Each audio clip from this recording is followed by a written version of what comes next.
folks, favorite disgruntled dad come to you yet again. Had to go to my daughter's soccer game this morning. I say had to because she played poorly. She's not working out at all. Tell her, hey, go run. Hey, go do some box jumps. Hey, go practice some footwork. Do something. She was gassed. And of course, I was tired. I know you were tired. So was everybody else. Anyway, kids. It just help them so very much. And they cause a lot of extra work. And I was thinking about that yesterday. That moving to sheep. I'm dragging the electro net. And as usual, at least 3 or 4 times a week, it's tangled up on something. And just cursing away at that. I think, man, there are so few things in life that you really can't live without, but cause you so much ass pain. And that's electronet. So I don't put electric through it because it always grounds out in something. And it's with the sun over time, you gotta rebraid the electric going through it because it just breaks down. It's not cheap, but it's just plastic thread essentially wound together with very thin wire. So it's very pliable, which you need, but it's not super resilient in the sun. So, it's one of those things. This is like kids. I couldn't have done my kids. Man, they're in pain. Huge pain. Love them so very much. But just, why do you have to do that? Hey, why is your food lying on the floor? Is it a surprise the dog's going to eat it? Oh, I forgot. I don't understand what there's to forget. You forgot there's a dog? You're sitting there petting them. I don't understand. Anyway, that's just part of life. But the real reason I want to come at you today, what are you doing to up your safety game? So, you probably see right there, I got a bunch of lumber and hardy board in the back. I got some hardy trim and some planks, finishing up some roofing. Not today because it's rainy, but whenever it's not rainy, I'll have it available. I'll get it primed and painted so you can put it up and do some touch up then. Don't be one of these idiots who builds everything and then paints. If you're putting on siding, okay, maybe you paint that when you're all done. But smaller stuff, trim, build shelving, always trim them. Paint it first, or standard, whatever you're trying to do. And who thought I would tell anybody that? This man got to do some work for me. He's allegedly a professional contractor, highly recommended. He basically installs everything and has to cut in paint everywhere. Hey, idiot! Since you have the cabinets down, just paint the freaking wall instead of trying to cut in around it. Hey, idiot! Since you're going to put stuff on this wall, moving a kitchen, go ahead and paint the wall before you put everything in and then cut around. What an idiot! Anyway, up your safety game. Why do I say this? There are about 5-6 guys licking their lips in that parking lot. And if I wasn't a relatively well-built guy, I think they would have been a little more insistent with their help. And I'm sure you've heard Home Depot has been increasing their security. Well, not here in South Texas too much. There are definitely not canines patrolling the store. I wish they would. Just to increase the white space a little bit. And for those of you not indoctrinated to military culture, white space is whenever you send convoys around through an area that you're occupying, just to ensure that there's a noticeable presence. And a lot of times you're going out just to draw fire. The whole point is drive around, get someone to shoot at you. That's not what I mean for security at Home Depot. Just create the presence of, let's not F around because we don't want to find out today. Man, if I had anything much more valuable, I'm pretty sure they would have thought a second time maybe and been a little more insistent on helping me with my things. There aren't too many people in the parking lot. It's kind of a crappy day. Home Depot, I don't even think they have security anymore except to monitor things. I've seen so many people just walk out with stuff. I will say, interesting enough, it is the only people I've seen walk out of a Home Depot or Lowe's without security stopping them are black females. See the crackheads walking around, they always get stopped, but those are always men. And the tweakers on, I guess, meth or whatever, those are usually white guys, they always get stopped. Or security just kind of ushers them off to the side, and they'll sprint off usually, but they drop their stuff. I actually have a good friend, college roommate. We haven't seen each other in well over a decade, but he used to work at Home Depot in security. This was fresh out of college, so it was his entry-level job. But he stopped a guy still on a tape measure with his hand on his shoulder. The guy bit his hand, and the guy had Hep C, so he had to get all kinds of testing for several months. Got Hep C from some junkie, tried to stop him from stealing things. Man, it's just, these are minor things that have always happened. But I'll tell you, it's the kind of people, the way that you can tell by the way a person looks at you, that you don't have the most noble of intent in your heart. You're licking your lips looking at me like an opportunity. You're not, hey, can I help? I'd like to earn some money. Well, it's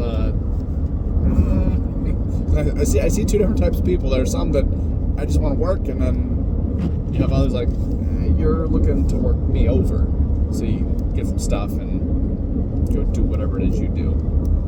But I mean, that's a product of allowing millions of illegals over the border. They're nearly unemployable. The job market is really tough right now.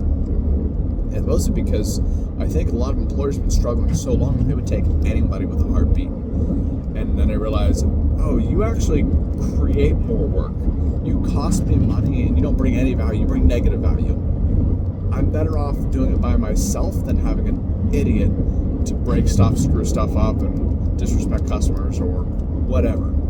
And so they're really tightening up the belt a lot. They're saying, don't hire anybody unless they are genuinely a proven good fit. And this is tearing the tech sector apart. This has me rethinking the entire direction I'm sending my kids, which is, hey, find something in technology you enjoy.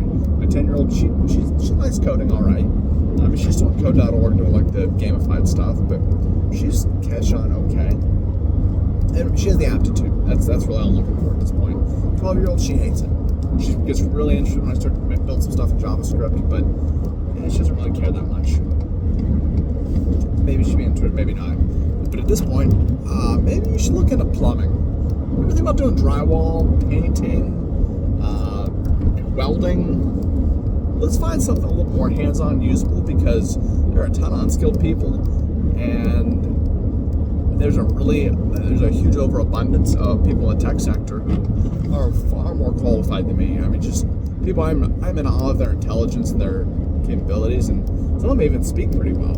Because a lot of them are just, they're mouth breathers. They cannot communicate with another human being. They're just, my name's John, and I'm from Illinois.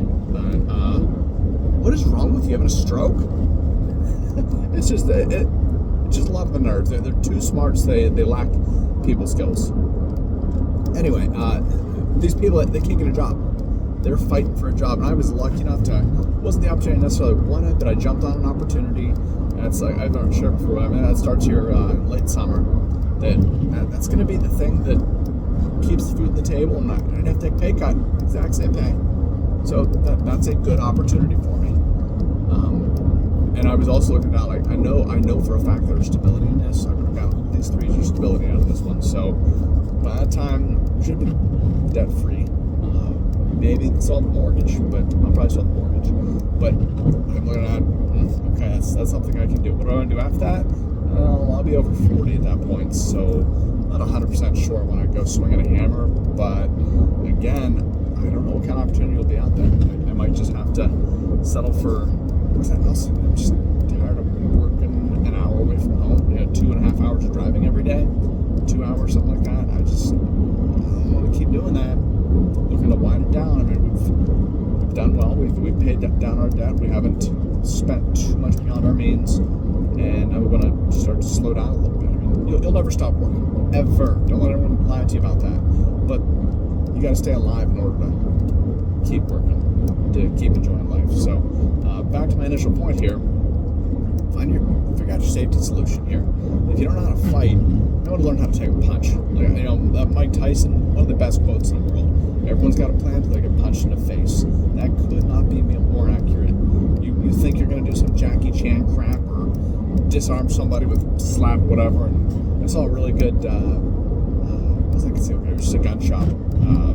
They did a short video on probably Trash Tube, and they were talking about disarm. How do you prevent an injury if someone draws a firearm in the shop, and they're teaching each other, and then they do their skit where they're pretending.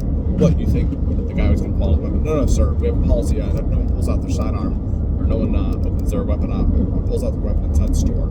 You have to do that outside. Oh, you think you're better at weapon safety than me? And then you see the guy reach for his sidearm, and then poof, the employee just shows up in class. What happened? And the whole point is you're not disarming anybody. Your best bet is to create some space, return fire, or take cover, or probably a combination therein. But what are you doing to stay safe? If you don't know how to fight, don't fight. I'm not a big fan of jiu-jitsu, but whatever you can do to get physical with people, do that. If you have at least a decent grasp on getting punched in the face and handling somebody, great, do that. Keep working with that. Feel confident with it. You probably still want some practice, but as you get older, just, I don't know, I get it. Concealed carry weapon class. Even in the state of Texas, you don't have to have that anymore. I still encourage you to get it. My wife and I have both done plenty of that in our past. We're both veterans. That's just something we have to do. I'm going to encourage you to still do it. We're still going to do it. We're going to brush up on our skills. We've actually never got the license, so she really wants the license. She's a bit of a statist, I'll admit it. But that's something I'm thinking of as I'm standing in this parking lot. Like, man, I really wish I had my gun on me. That'd be really nice right now.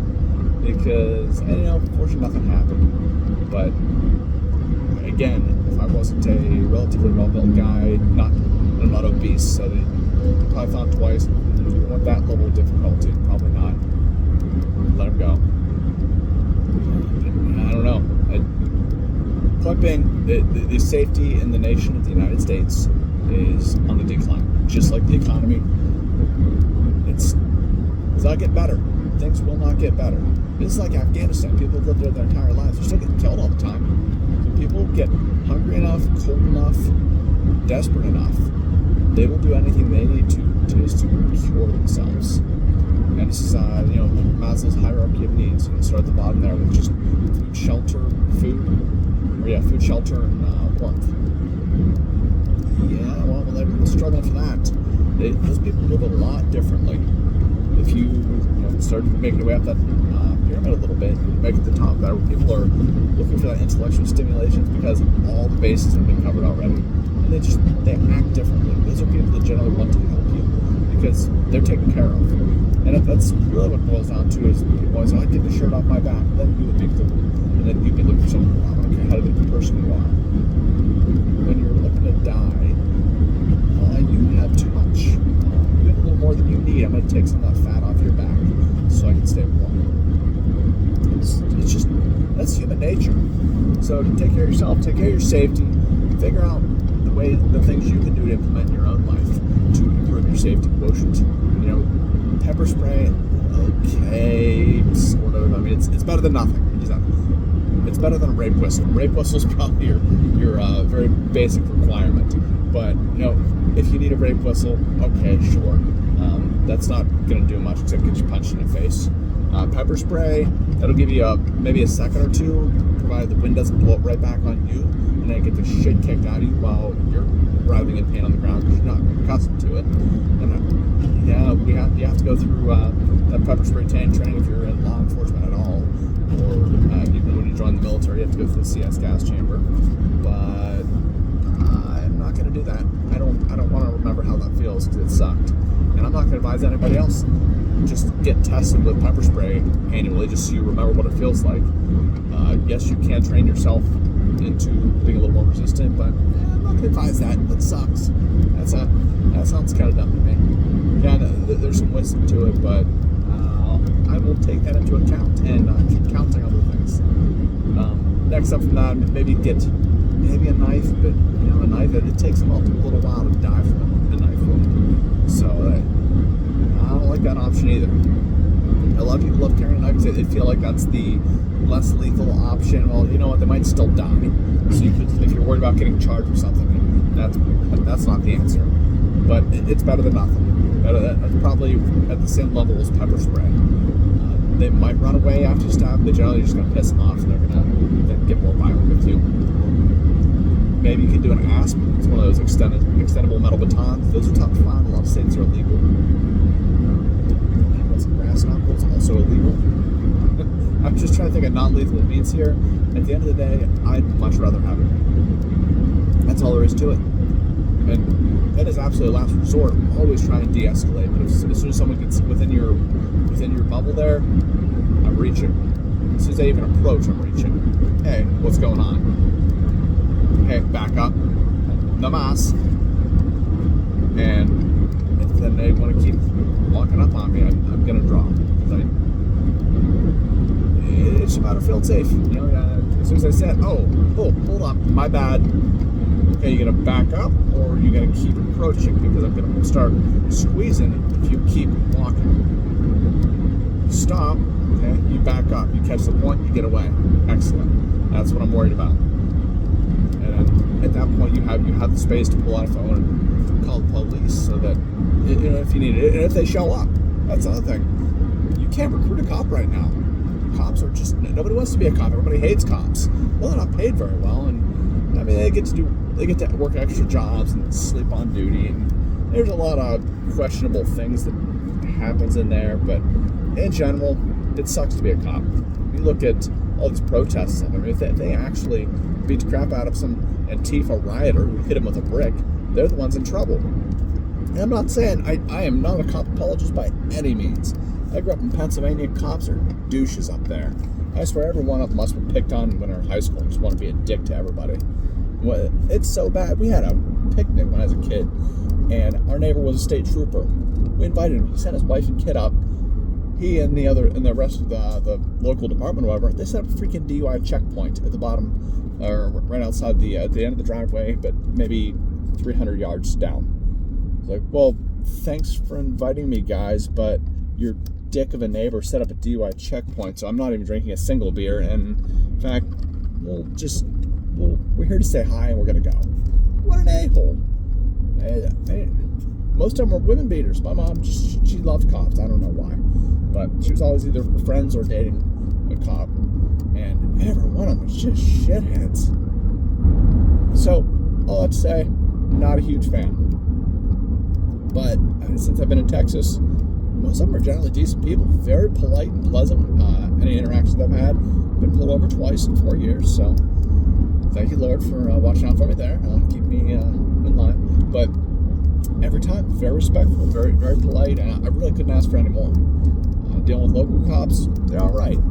But why would you want to be a cop? Nothing. No interaction you have with people is good. You're always the dick because you're there to arrest somebody or tell them to shut up or get in line or something like that. You're enforcing at every interaction. And the public at large hates you. The politicians hate you. I don't love qualified immunity, but there's some validity to it. But yeah, so is a cop going to show up? Maybe, maybe not. It really depends where you're at. And every police department is very short-staffed. So you're in a tough spot. You better be ready to protect yourself. With that, folks, get a concealed carry class, get a weapon, and I'll tell you, go to the range and practice with a whole bunch of different sidearms so that you know which one fits you best and which one you like the best. Because the sidearm you will carry and use is the one you'll protect yourself with. So you might think you want a Desert Eagle that's like 15 pounds. Well, guess what? You get tired of carrying a giant tumor around the side of your body and lifting that thing up. That's not the quickest thing to move. At the same time, you don't necessarily want a 38 snub either. So just find something that's practical, you can get good accuracy with. I mean, I personally like a 9mm or a 40 because I get really good grouping with them. 45, I haven't mastered the ability to get great grouping with it, so I generally don't use it. And those are the things you should be thinking about as well as you're brainstorming through this stuff. What am I good at handling? What do I handle the best? What can I get the best grouping with? And even all the way down to a 22. Yeah, sure, maybe it's not going to kill anybody, but if you're shooting a drug addict, I'm hitting him with a 45. Unless you completely split their wig open, you're not stopping them. So a 22 is going to be better than nothing. And finding your sweet spot in there, I mean, there have been studies done on this. I forget the exact results, but I think it was determined that 9mm was the most effective round. Empty that magazine to that person unless you've got to defend yourself for more. Unless you're conserving ammunition for a particular reason. Empty that puppy, reload, or whatever. Just ensure you're stopping that threat. Because again, cops might not be there, and you might not even have a chance to call a cop, but better off them dead than you dead.